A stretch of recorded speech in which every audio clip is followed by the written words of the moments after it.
हाँ जी। तो फ़्लाइट में सबसे पहले उसने कहा है कि बर्ड्स जो हैं वो मुख्तलिफ़ तरह की फ़्लाइट्स के लिए अडेप्टेड हैं। अडेप्टेशन यानी उनमें मखसूस किरदार पैदा होते हैं उस काम को करने के लिए। अब वो सोर करते हैं, ग्लाइड करते हैं, फ्लैपिंग करते हैं या होवर करते हैं। और इनकी वीडियोस मैंने अभी आपको भेज भी दी हैं, हर एक की अलग-अलग, ताकि आप उसको देख के आपको खुद ही पता चल जाएगा कि वो डिफ़रेंस क्या है।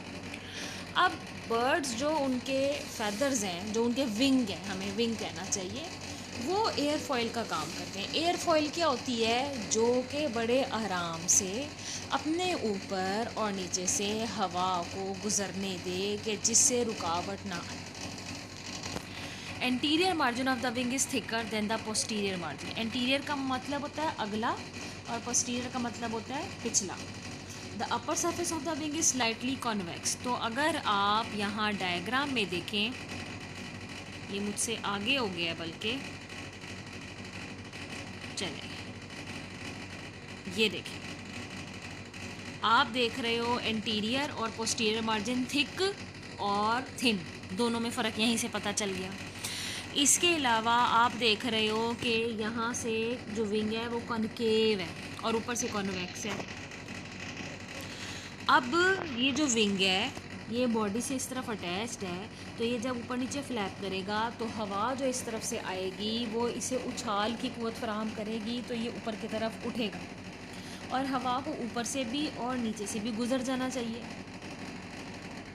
अगर हवा ऊपर और नीचे से नहीं गुजरेगी तो ये दोनों तरफ से ही प्रेशर क्रिएट कर देगी विंग के ऊपर, जिसे टर्बुलेंस कहेंगे।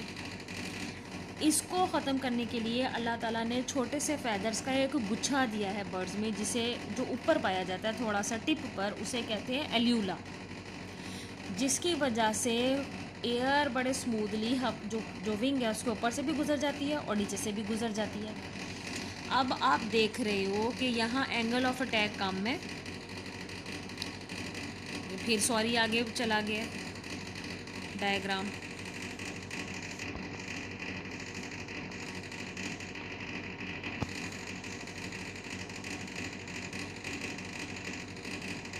जी, एंगल ऑफ अटैक बढ़ गया और फिर एंगल ऑफ अटैक चेंज हो गया। अच्छा, अब हम अगर ये एक बर्ड की फ़्लाइट को 4 मोशंस में देख रहे हैं तो आप देख रहे हो कि बर्ड जो है वो कैसे ऊपर से कॉन्वेक्स है, नीचे से कॉनकेव है और उसमें जो कुछ फैदर्स हैं वो उंगलियों की तरह खुले हुए हैं और बाकी कहीं पर भी विंग में आपको गैप्स नहीं नज़र आ रहे। तो यहाँ पर वो फ्लैप कर रहा है और किस तरह से वो टिप्स भी उसकी मूव कर रही हैं। 1 2 3 4 5 उसने डायरेक्शन जो है वो आपको दिखाई हैं। अब इस डायग्राम में ये जो नोक पे आपको दरमियान में फैदर के नज़र आ रहा है वो एल्यूला है। एल्यूला स्मॉल ग्रुप ऑफ फैदर्स। तो जनाब एल्यूला क्या करती है? ये टर्बुलेंस को रोकती है। यही बात यहाँ पर लिखी हुई है। और ये मुख्तलिफ़ तरह के जो आपके बर्ड्स हैं उनके जो विंग्स हैं, शेप्स भी उनकी फ़र्क है, इसी वजह से उनकी फ़्लाइट की कैपेसिटी भी फ़र्क है। Slotting the feathers at the wing tips and the presence of an alula on the anterior margin of the wing reduces turbulence। अब ये आप देख रहे हैं स्लॉटिंग क्या है? स्लॉटिंग का मतलब है कि जो टिप पर फैदर है इनके दरम्यान में गैप है। क्यों गैप है? ताकि इसमें से हवा निकल सके।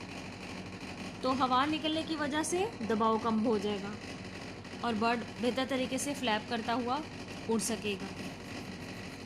ड्यूरिंग टेक ऑफ का मतलब उड़ना, ज़मीन से उड़ना, लैंडिंग ज़मीन की तरफ आना, होवरिंग फ्लाइट एक ही जगह पर हवा में मौलिक रहना लेकिन पर फड़फड़ाते रहना इसको कहते हैं, और ये हमिंग बर्ड में होती है जो मैंने आपको वीडियो सबसे एंड में भेजी। इन सब में वो कह रहा है कि एल्यूला की वजह से जो एंगल ऑफ अटैक है वो इंक्रीज़ हो जाता है।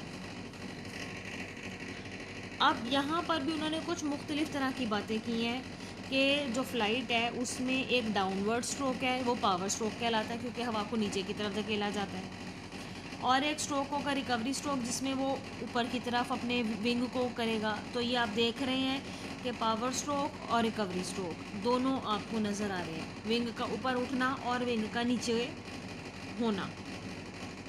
प्रोपल्सिव फोर्सेस यानी कि ज़ोर लगाना ताकि हवा को नीचे की तरफ धकेला जाए, वरना हवा का दबाव कट थ्रू नहीं होगा, जिसकी वजह से बर्ड फ्लाई नहीं कर सकेगा। क्योंकि बर्ड की बॉडी जो होती है उसमें बोन्स खोखली होती हैं, तो बर्ड्स का वज़न तो कम होता है, मसल्स बहुत अच्छे होते हैं, लेकिन अल्लाह ताला ने बर्ड्स को स्ट्रीमलाइन बॉडी दी है, दोनों तरफ से पॉइंटेड, यानी बीक भी नोकीली और टेल भी नोकीली, ताकि ये कट थ्रू कर सके एयर को। लेकिन इसको अल्लाह ताला ने अगर लंबी टेल ना दी होती तो इसके जिस्म का वज़न ऐसा है कि वो सहारा ना मिल सकता। तो जिस्म को बैलेंस करने के लिए अल्लाह ताला ने इनको बैलेंसिंग के लिए टेल भी दी है, टेल फैदर्स भी उसमें मौजूद है।